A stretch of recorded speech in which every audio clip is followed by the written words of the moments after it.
Hi everyone, welcome back to our YouTube channel.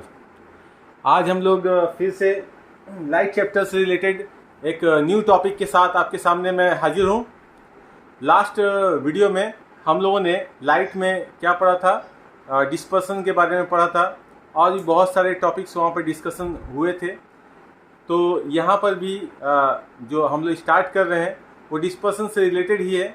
Dispersion मतलब क्या होता है? वाइट लाइट का डिस्पर्सन है, सफ़ेद रोशनी का इंतजार क्या होता है कि जब सफ़ेद रोशनी की कोई शुआ किसी प्रिज्म से होकर गुजरती है तो 7 मुख्तलिफ रंगों में टूट जाती है। इस तरह से तकसीम होने को हम लोग क्या कहते हैं? रोशनी का इंतजार कहते हैं। वाइट यानी सफ़ेद रोशनी का इंतजार कहते हैं। तो ये इंतजार क्यों वाक़ होता है, वहाँ पर मैंने बताया था आप लोगों को कि इंतजार जो होता है, सफ़ेद रोशनी में 7 अलग अलग रंग होते हैं। उन सब रंगों का वेलोसिटी या बोलें वेवलेंथ अलग अलग होता है। तो ये वेवलेंथ अलग होने की वजह से डेविएशन की मकदार भी अलग होती है सब रंगों के लिए, और ये डेविएशन अलग होने के वजह से ही सातों रंग अलग अलग रास्ता अपना लेते हैं, जिसकी वजह से ये तकसीम हो जाते हैं अपने एक वाइट रे अपने 7 एजिजा कलर में तकसीम हो जाता है। ठीक है, तो अब हम लोग देख रहे हैं सामने जो टॉपिक है वो क्या है? स्पेक्ट्रम। टैफ। टैफ क्या है जी? टैफ क्या है? देखिए, टैफ एक्चुअली हम लोग कहते क्या है कि जब वाइट लाइट रे यानी सफ़ेद रोशनी की कोई शुआ किसी प्रिज्म में दाखिल होती है तो दाखिल होने पर क्या हो जाता है? 7 मुख्तलिफ रंगों में ये तकसीम हो जाती है। जब बाहर निकलती है ये शुआएं तो ये 7 अलग अलग रंगों वाली शुआएं बाहर आती हैं। अगर एक पर्दा लगा दिया जाए तो वहाँ पर ये 7 रंग दिखाई पड़ेंगी। इन 7 रंगों के मजमुआ को ही क्या कहते हैं? तैफ कहते हैं। 7 रंगों के मजमुआ को ही क्या कहते हैं? तैफ कहते हैं। ये कैसे लिखा हुआ देखिए, ये 7 रंग कौन से हैं? बी से क्या था बताए थे हमने लास्ट वीडियो में, वायलेट। आई से क्या होता है? इंडिगो। बी से क्या होता है? ब्लू। जी से क्या होता है? ग्रीन। वाई से क्या होता है? येलो। ओ से क्या होता है? ऑरेंज। और आर से क्या होता है? Red colour. ठीक है, ये 7 रंगों, इन 7 रंगों के मजमुआ को ही हम लोग क्या कहते हैं? इन 7 रंगों के मजमुआ को ही हम लोग एक साथ क्या कहते हैं? स्पेक्ट्रम कहते हैं, टैफ कहते हैं। टैफ। ओके, देख पा रहे हैं आप लोग? यानी सफेद रोशनी की कोई शुआ अगर किसी प्रिज्म में दाखिल होती है तो 7 मुख्तलिफ रंगों में वो तकसीम हो जाती है। इन 7 रंगों को एक साथ क्या बोलते हैं हम लोग? स्पेक्ट्रम बोलते हैं। स्पेक्ट्रम ऑफ व्हाइट लाइट बोलते हैं। यानी सफेद रंग का वो टैफ कहलाता है, स्पेक्ट्रम कहलाता है।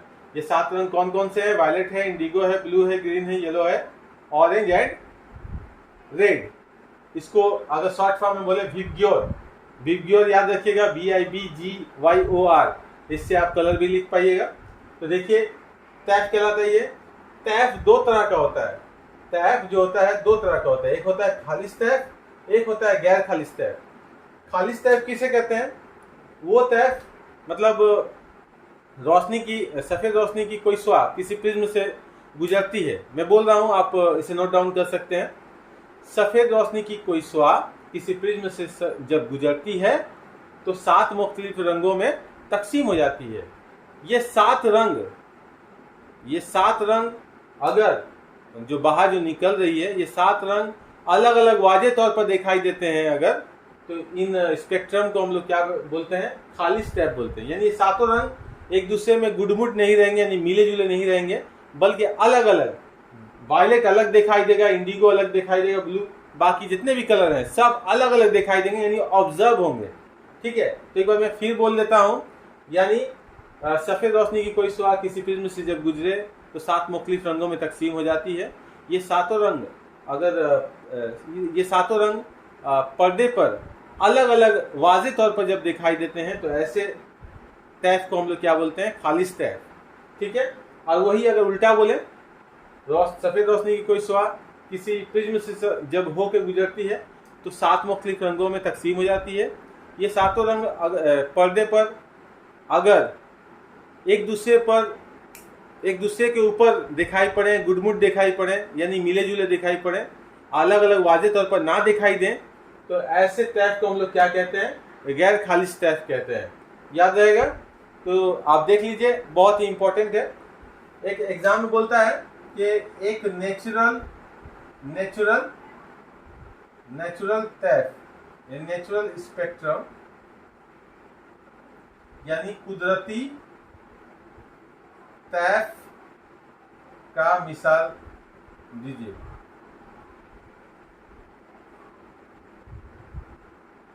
एक कुदरती तैफ का मिसाल दीजिए। तो कुदरती तैफ का मिसाल क्या होता है? आप देखते हैं बारिश के दिनों में जब आसमान क्लियर होता है तो क्या दिखाई देता है? देखिए, बारिश के बाद रेनबो बनता है। रेनबो आप लोग सभी लोगों ने देखा होगा, ठीक है? ये एक कुदरती तैफ है। ओके, याद रहेगा? चलिए नेक्स्ट टॉपिक देखते हैं हम लोग। हमारे पास एक न्यू टॉपिक है जो कि लेंस है। इसके बारे में हम लोग पढ़ने जा रहे हैं। चलिए देखते हैं इसे। लेंस क्या होता है? लेंस दरअसल गिलास का बना हुआ एक क्या है, डिफरेंट शेप वाला शक्ल होता है, गिलास का बना होता है, जो इनाताफी होता है, ठीक है? आप देख सकते हैं हमारे सिलेबस में जो दो शेप है वो क्या है? कॉन्वेक्स लेंस है और एक है कॉनकेव लेंस, ठीक है? कॉन्वेक्स लेंस किसको बोलते हैं और कॉनकेव लेंस किसको बोलते हैं, इसे हम लोग जल्दी से देख लेते हैं। कॉन्वेक्स लेंस बोलते हैं वो ताल, इसको उर्दू में क्या बोलते हैं हम लोग? ताल बोलते हैं। कॉन्वेक्स लेंस को बोलते हैं हदबी ताल और उर्दू में इसको क्या बोलते हैं? जूफी ताल। ओके, तो देखिए हमारे पास लेंस जो है क्या है? हदबी ताल किसे कहेंगे? वो ताल जिसका बीच का हिस्सा क्या मोटा और किनारे का हिस्सा क्या हो? पतला हो, इसे हम लोग क्या कहेंगे? हदबी ताल कहते हैं। एक नॉर्मल डेफिनेशन इसका है, क्या है? वो ताल जिसका बीच का हिस्सा मोटा और किनारे का हिस्सा यानी एज जो हो वो पतला हो, ऐसे ताल को हम लोग क्या बोलते हैं? कॉन्वेक्स लेंस, ठीक है? और कॉनकेव लेंस किसको बोलते हैं? वो ताल जिसका बीच का हिस्सा पतला और किनारे का हिस्सा मोटा हो, उसे हम लोग क्या कहते हैं? कॉनकेव लेंस कहते हैं, ठीक है? यानी वो ताल जिसका दरमियानी हिस्सा पतला हो और किनारे का हिस्सा यानी एज जो है मोटा हो, ऐसे ताल को जूफी ताल कहते हैं। ओके, तो इसका ठीक उल्टा होगा, इसका उल्टा होगा ये वाला हदबी ताल। क्या होगा? वो ताल जिसका बीच का हिस्सा यानी दरमियानी हिस्सा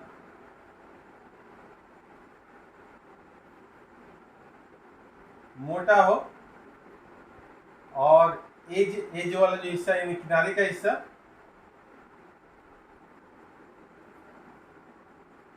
पतला हो,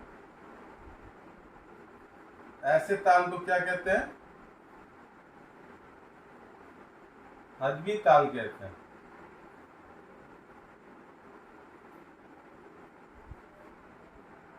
ठीक है? वो ताल जिसका दरमियानी हिस्सा पतला हो और किनारे का हिस्सा मोटा हो, इस ऐसे ताल को क्या कहते हैं? जूफी ताल। और वो ताल जिसका दरमियानी हिस्सा मोटा हो और बीच का किनारे का हिस्सा जो है क्या हो? पतला हो, ऐसे ताल को क्या कहते हैं? हदबी ताल कहते हैं। याद रहेगा? चलिए आगे देखते हैं। एक ताल का बहुत सारा पार्ट्स होता है, ठीक है? मतलब जैसे हम लोग कर्वी आईना यानी स्फेरिकल मिरर में जो चैप्टर हम लोग पढ़ रहे थे उसमें हम लोग देखे थे, आप लोग सभी ने ध्यान दिया होगा, उसमें क्या क्या था? प्रिंसिपल एक्सिस था, फिर जाकर के खमी मरकज था, खमी निस कुतुब था, है ना? उसी तरीके से एक ताल का भी डिफरेंट पार्ट्स होता है, उस पार्ट्स को हम लोग पढ़ने जा रहे हैं, ठीक है? सबसे पहला पार्ट हम लोग देखते हैं, क्या? देखिए,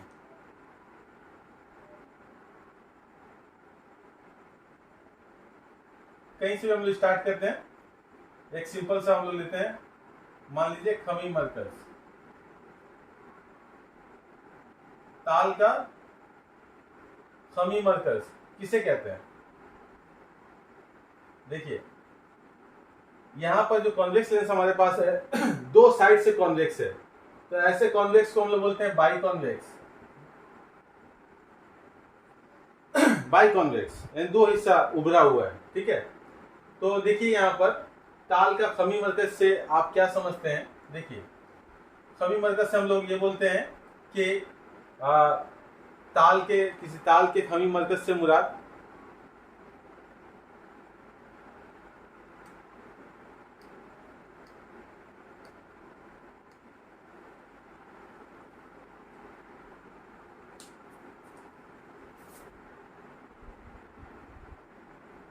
आपके सामने एक नया टॉपिक है। जिस तरह से हम लोग ये देख पा रहे हैं आप बोर्ड पर कि जिस तरह से स्फेरिकल मिरर के केस में हम लोगों ने डिफरेंट डेफिनेशंस देखे थे, मुख्तलिफ तारीफ़ें देखी थी चीज़ों के, यहाँ पर भी कुछ नुकात है, उसका तारीफ़ हम लोग करने जा रहे हैं। उसको हम लोग मैं दिखाने जा रहा हूँ, उसे आप गौर से देखिए, समझ लीजिए क्या है ये। पहला जो आ रहा है ताल का खमी मरकज, तो हमारे पास यहाँ पर दोनों तरह का ताल मौजूद है, यानी एक कॉन्वेक्स लेंस है, दूसरा कॉन्केव लेंस है। आप देखिए यहाँ पर अगर हम लोग ये दो सरफेस है ना, इसका एक ये सरफेस है, एक यहाँ पे उभार है। अगर ये सरफेस को अगर हम लोग ऐसे स्फीयर बनाए यानी गोला बनाए, और इस सरफेस से भी अगर हम लोग एक स्फीयर बनाए, गोला बनाते हैं अगर, ठीक है, तो देखिए दो सेंटर हासिल होता है गोला का। तो इस सरफेस के लिए, इस वाले सरफेस के लिए ये सेंटर क्या कहलाएगा? मान लीजिए इसका नाम देते हैं C1, एक नंबर सरफेस के लिए इसका खमी मरकज कहलाएगा। यानी एक बाई कॉन्वेक्स यानी दोहरा हाथबी अगर हम लोग ताल लेते हैं, यानी उसका दो सरफेस को अगर हम लोग गोला कंसीडर करते हैं, तो उस गोला का जो मरकज होगा वो इसके पहले सरफेस का क्या कहलाएगा? खमी मरकज कहलाएगा। और दूसरा गोला का जो मरकज होगा उसके दूसरे सरफेस के लिए क्या कहलाएगा? खमी मरकज कहलाएगा। तो आप समझ चुके होंगे। उसके बाद आता है ताल का खमी निष्कुत्र। तो जब हम लोगों को मरकज मिल गया, तो इस सरफेस के लिए यहाँ से जो दूरी होगा, मान लीजिए ये R1 है, तो ये क्या कहलाएगा? खमी निष्कुत्र। किसके लिए? इस सरफेस के लिए। और इस सरफेस के लिए खमी निष्कुत्र किधर होगा? इस सरफेस से अगर हम लोग सेंटर को मिलाते हैं तो जो दूरी हासिल होगा वो क्या होगा? इस सरफेस, दूसरे सरफेस का खमी निष्कुत्र कहलाएगा। ठीक है, समझ चुके होंगे। यहाँ पर भी कुछ उसी तरह का केस है। अगर इसको हम लोग कंप्लीट करें तो आप देखिए जो हासिल होने जा रहा है हम लोगों को, ठीक है, ओके। तो जो सेंटर मिलेगा, यहाँ पे भी दो सेंटर होगा और रेडियस होगा, ठीक है, ओके। तो आप देख सकते हैं ताल का खमी निष्कुत्र और ताल का खमी मरकज क्या कहलाता है, यहां से आपको पता चल जाएगा। अब आते हैं हम लोग प्रिंसिपल एक्सिस किसे कहते हैं। प्रिंसिपल एक्सिस दरअसल एक फर्जी लकीर है। प्रिंसिपल एक्सिस दरअसल एक फर्जी लकीर है जो ताल के दोनों मरकज से होके गुजरता है। जो ताल के, मान लीजिए ये C1, ये C2, C1, C2 ताल के दोनों मरकज से होकर गुजर रहा है, ओके, ठीक है। वो फर्जी लकीर जो ताल के दोनों मरकज से होकर गुजरे, या दोनों मास्का यानी यहाँ पर जो प्राइमरी फोकस है और सेकेंडरी फोकस है दोनों मास्का से होकर गुजरे, तो ऐसे लाइन को हम लोग क्या कहते हैं? फर्जी लाइन को प्रिंसिपल एक्सिस कहते हैं। ठीक है, देख लीजिएगा आप, ठीक है। इसको हम लोग मिटा रहे हैं। अब आते हैं हम लोग बसरी मरकज। ये बसरी मरकज है क्या? बसरी मरकज होता क्या है? देखिए कॉन्वेक्स लेंस वाला देखते हैं हम लोग पहले। चलिए आइए, बसरी मरकज होता क्या है इसमें देखिए। ये प्रिंसिपल एक्सिस ताल के अंदर प्रिंसिपल एक्सिस पर वाक़ यानी असल महवर पर वाक़ वो नुक्ता है। अगर कोई रोशनी की शुआ ताल के अंदर इस तरह से दाखिल होती है कि इनताफ के बाद ताल शीशा का बना हुआ है, तो हवा से अगर शीशा में दाखिल होगी तो आप जानते ही हैं इनताफ वाक़ा होगा, दो अलग अलग वास्ता हो जा रहा है। तो जब रोशनी की कोई शुआ ताल में इस तरह से दाखिल हो रही है कि दाखिल होने के बाद इनताफ का हो रहा है, और जो शुआ बाहर की तरफ आ रही है इनताफ के बाद, तो वो पहले शुआ के मतवाजी हो जाती है। ठीक है, यानी कहने का मतलब है, एक बार फिर से मैं बोलता हूँ, बसरी मरकज किसे कहते हैं? Optical centre. कि अगर कोई रोशनी की शुआ ताल में कुछ इस तरह से दाखिल हो कि प्रिंसिपल एक्सिस को एक खास नुक्ता पर कितय करते हुए जब इनताफ के बाद ताल से बाहर आए तो वकुई शुआ खारजी शुआ के मतवाजी हो जाए, तो ऐसे मरकज, ऐसे नुक्ता को क्या बोलते हैं? बसरी मरकज। जो कि आप देख पा रहे हैं, ये अगर ये इसका नाम देते हो तो वो हमारा क्या कहलाएगा? बसरी मरकज यानी ऑप्टिकल सेंटर कहलाएगा। इसका अगर हम लोग तारीफ लिखने जाए, ये 4 नंबर का तारीफ है, जो ये वाला तारीफ अगर हम लोग लिखें, क्या लिख सकते हैं कि रोशनी की कोई शुआ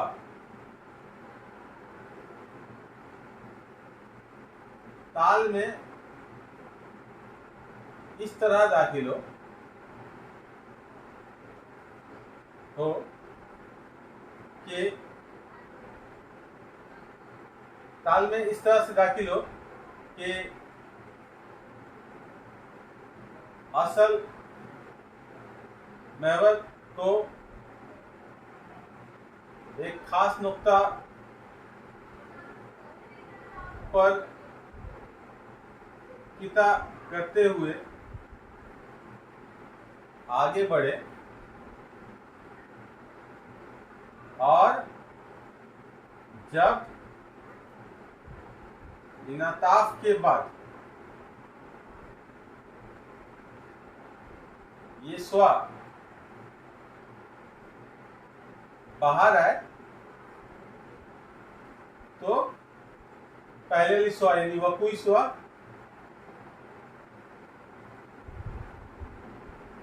के मतवाजी हो जाए।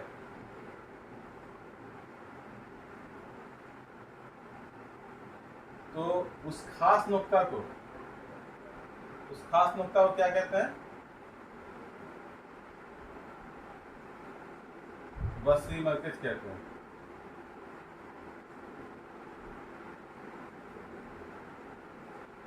समझ में आ गया होगा? रोशनी की कोई शुआ ताल में इस तरह दाखिल हो कि असल महवर को एक खास नुक्ता पर कितय करते हुए आगे बढ़े, और जब इनताफ के बाद ये शुआ बाहर आए तो वह कोई शुआ के मतवाजी हो जाए, तो उस खास नुक्ता को हम लोग क्या कहेंगे? बसरी मरकज कहेंगे या ऑप्टिकल सेंटर कहेंगे। नक्शा में आप देख पा रहे होंगे, ठीक है, दोनों शुआएं एक दूसरे के मतवाजी हो गई हैं। नुक्ता ओ से जब गुजर रही है इनताफ के बाद, कुछ इस तरह से अंदर दाखिल हुई है कि नुक्ता प्रिंसिपल एक्सिस को एक खास नुक्ता पर काटते हुए आगे बढ़ रही है, और जब इनताफ के बाद बाहर आ रही है तो प्रिंसिपल एक्सिस के वकुई शुआ के मतवाजी हो जा रही है। तो इसे हम लोग क्या कहेंगे? बसरी मरकज कहेंगे इस नुक्ता को। ओके, आगे बढ़ते हैं हम लोग। देखिए, इसको मिटा दो। अब हम लोग देखते हैं क्या है प्राइमरी फोकस।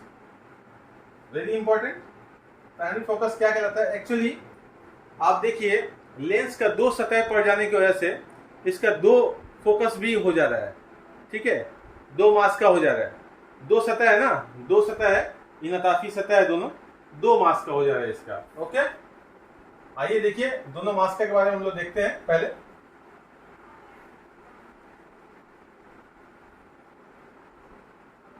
प्राइमरी फोकस किसको बोलेंगे? देखिए, प्राइमरी फोकस किसको बोलेंगे? अगर हम लोग ताल बनाते हैं पहले, आइए कॉन्वेक्स लेंस ही देख लेते हैं, सिंपल होता है। ये ऑप्टिकल सेंटर हमारा हो गया। मान लेते हैं कोई नुक्ता, ऐसा नुक्ता, इसको बोलेंगे प्राइमरी फोकस। F1 से हम लोग लिख रहे हैं प्राइमरी फोकस को। रोशनी की शुआ प्रिंसिपल एक्सिस के खास नुक्ता से निकलते हुए जब लेंस से टकराती है तो इनताफ के बाद प्रिंसिपल एक्सिस के मतवाजी हो जाती है। तो ऐसे नुक्ता से निकले हुए वो नुक्ता जिससे जब कोई रोशनी की शुआ निकलती है तो इनताफ के बाद ताल से होते हुए जब गुजर रही है तो इनताफ के बाद प्रिंसिपल एक्सिस के मतवाजी हो जा रही है, तो ऐसे नुक्ता को हम लोग क्या कहते हैं? प्राइमरी फोकस कहते हैं। प्राइमरी फोकस कहते हैं। ओके, ठीक है। आसान है। उसके बाद देखिए दूसरा देखते हैं हम लोग, सेकेंडरी फोकस किसको बोलेंगे? सेकेंडरी फोकस किसको बोलेंगे? ये ऑप्टिकल सेंटर है। रोशनी की अगर स्वाएं प्रिंसिपल एक्सिस के मतवारी चलती हुई जब ताल से टकराती है तो विनाताप के बाद प्रिंसिपल एक्सिस को एक खास नुक्ता पर काटते हुए आगे बढ़ती है। इस खास नुक्ता को हम लोग बोलते हैं ताल का सेकेंडरी फोकस। ये हदबी ताल के केस में है। जूफी ताल के केस में क्या होगा? और कॉन्केव लेंस के केस में ये प्राइमरी फोकस और सेकेंडरी फोकस कुछ इस तरह से होगा। देख लीजिए कैसा होगा ये कॉन्केव लेंस के केस में। देख लीजिए पहले, अगर ये हमारा कॉन्केव लेंस है, ये प्रिंसिपल एक्सिस जा रहा है, तो प्राइमरी फोकस हमारा क्या होगा? या अगर कुछ स्वां कुछ इस तरह से दाखिल हो रही है कि ये प्रिंसिपल एक्सिस को एक खास नुक्ता पर इंडिकेट करते हुए दाखिल हो रही है, लेकिन इनताफ के बाद प्रिंसिपल एक्सिस के मतवाजी हो जाती है। इन दोनों स्वाओं को अगर आगे की तरफ ऐसे करके बढ़ाएं अगर, तो ऐसा लगेगा, मालूम होगा कि जहाँ पे ये दोनों ये स्वाएं मिलेंगी, अपेयर होंगी, मिलते हुए दिखाई पड़ेंगी। इसको अगर हम लोग देखें तो इसको बोलेंगे हम लोग फर्स्ट फोकस, प्रिंसिपल फोकस या प्राइमरी फोकस। ठीक है, F1। और दूसरा जो कंडीशन है सेकेंडरी फोकस के लिए, वो क्या होगा कि स्वाएं जब प्रिंसिपल एक्सिस के मतवारी चलते हुए ताल से टकराएंगी तो इनताफ आका होगा, बाहर की तरफ निकल जाएंगे ऐसे। लेकिन इन स्वाओं को जब हम लोग पीछे की तरफ खारिज करेंगे तो ये स्वाएं जहाँ पे आके मिलेंगी, मिलते हुए दिखाई पड़ेंगी, उसको क्या बोलेंगे? सेकेंडरी प्रिंसिपल फोकस कहेंगे। ओके, F2 से जाहिर करेंगे इसको। ठीक है, दोनों केसेस आपको दिखाई पड़ गए हैं। ठीक है, चलिए, अगर आप लोगों ने अभी तक हमारे चैनल को सब्सक्राइब नहीं किया है तो प्लीज़ सब्सक्राइब कर दें। वीडियोस को एंड तक देखा करें, शेयर करें अदर स्टूडेंट्स के साथ, ताकि उन लोगों को भी फ़ायदा हो। और पढ़ाई करते रहें, मेहनत करने से कामयाबी मिलती है। सब्र रखें और खूब अच्छे से पढ़ाई करें, दिल लगा के पढ़ाई करें। ओके, चलिए।